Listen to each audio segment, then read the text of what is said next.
Good morning and welcome to the DFS Army YouTube channel. I am Razzle11 and you can find me on X at Razzle11Grinds. Going to take a look at some pitching for today, the 16th of April. It is a Tuesday. We do have a 10-game main slate on tap. As always, I am looking at DraftKings. That is where a majority of my play is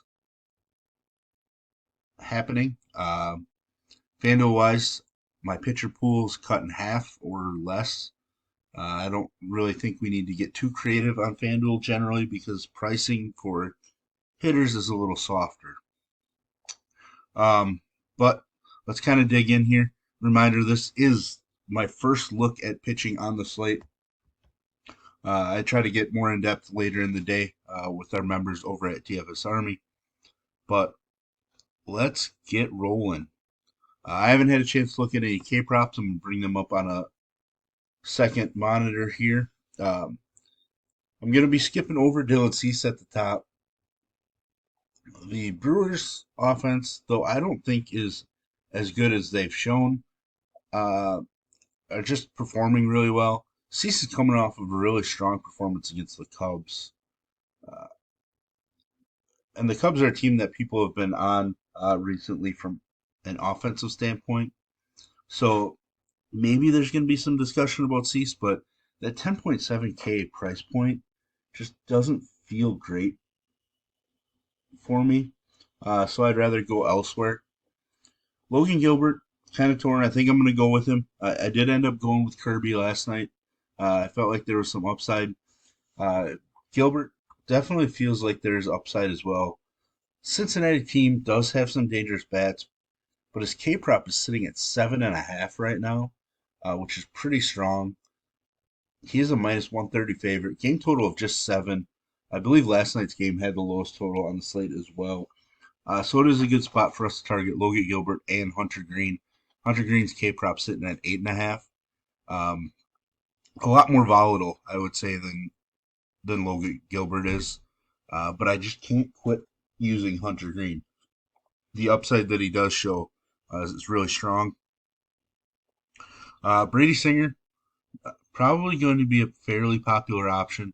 A minus 192 road favorite. Sitting with a K prop of just 4.5. That's kind of surprisingly low. But I guess he did, does have just 4 strikeouts in each of the last 2 starts after striking out 10 against the Twins. Strong ground ball rates. Just dominated this White Sox squad 11 days ago, giving up just a solo home run. I think he's just in a great spot for obvious reasons. Uh, I've said it before. I actually think this White Sox lineup is weaker than the Oakland A's lineup right now. Uh, I mean, without Robert and Moncada's on the IL, Jimenez is on the IL. Like this lineup is just super weak overall. So I will gladly take Singer quite a bit tonight. I think I'm gonna skip over Tanner Bybee. I like his long-term upside. I just don't know if I want to use him in Boston here. He's K prop sitting at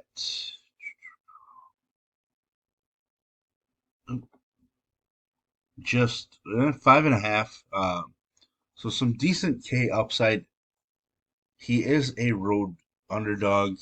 I'm just not excited about using him. Um, Boston weather, nothing special. But even with no strong wind or anything, we've seen Fenway have some pretty large game totals over the last couple of years. So I think I'm going to skip Bybee. 2 of his 3 starts have seen him walk more than he struck out. Big thing for me. Uh, of those 2 starts, excuse me, were against both Oakland and Chicago, who we just talked about as being the weakest offenses in baseball to me. So not the greatest signs. I think I'd rather use Jared Jones here, even though he is a slight road underdog. Game total of just 7.5. K prop of 6.5. It's been pretty impressive. The big issue that I'm worried about here the home runs. 2 home runs allowed in each of the last two starts. But they did come against really strong offenses in Baltimore and Philadelphia. I wouldn't put the Mets in their same category as far as offensive firepower.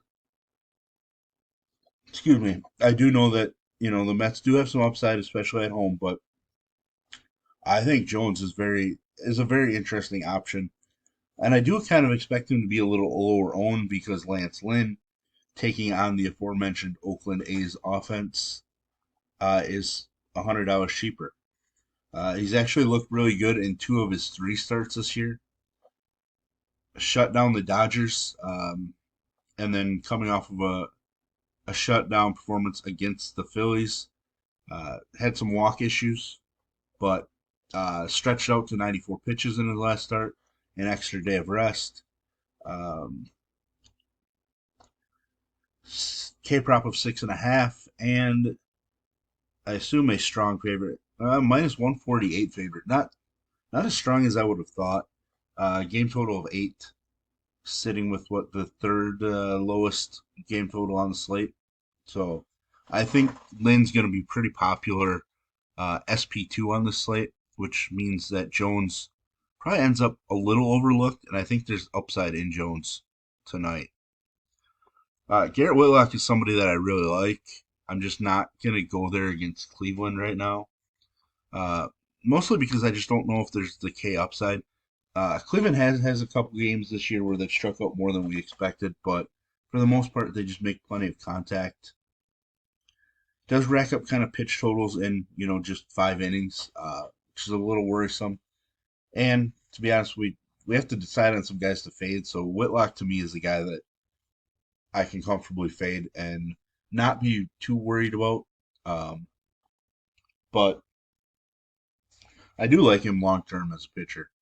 Crochet, I'm just not going to go there. I'm going to continue the fading on Garrett Crochet.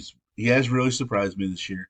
Wasn't expecting him to come out after being a reliever and having dealing with arm injuries and coming out and being a strong starting pitcher. He was solid against Kansas City the first time he faced them, but not spectacular. Um, Coming off of a 10K performance, but he gave up 5 earned.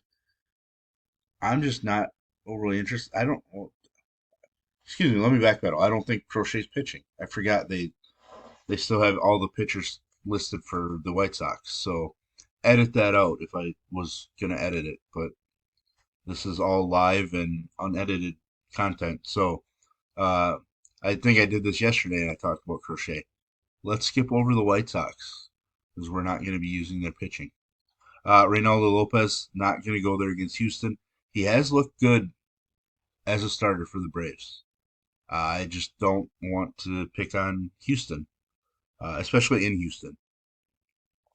The two lefties in the Yankees Toronto matchup, not going to get there, but I kind of shocked that the game total is just 8.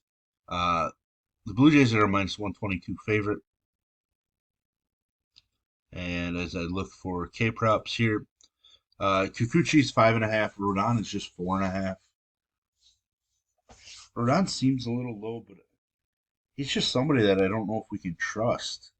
Um, hasn't looked terrible this year during the regular season, but he's so bad during spring that I just don't know. I'm gonna guess some of the metrics say he's been getting a little lucky this year as well. High WHIP, low ERA. Kikuchi's looked great the last two starts. One of them was against this Yankee squad. So of the two, it would be Kikuchi that I'd consider. Uh, I'm not really sure what I want to do. Uh, I think he might be in there just because there are some strikeouts available, but I don't feel comfortable. I would rather play him than Reynaldo Lopez and Whitlock, that's for sure. But he's kind of more like a last man in type pitcher in my pool right now. Kind of scrolling down, there isn't a lot to love down here, which is fine because normally I don't love to just punt pitching. Uh, Miley looks solid in his debut, but no strikeouts against a team that can strike out plenty. I just don't think I'm going to go there for Wade Miley. I'm curious to see what his K prop is, knowing that he's just not much of a strikeout pitcher. 3.5 with juice on the under. That it's not an exciting number to look at. He is a home underdog against Cease and the Padres as well. So yeah, Miley just doesn't have the upside for me. Um, so I'm not gonna end up there.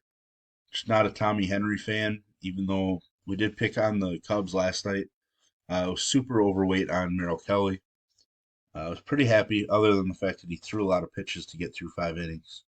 Um, Overall performance, though, I was pretty happy. JP Sears is somebody that might get some discussion today, and I'm kind of intrigued.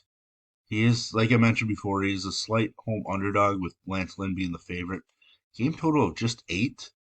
K prop of 4.5 with juice strongly on the over. Uh, I wonder if Sears might just be an option for us.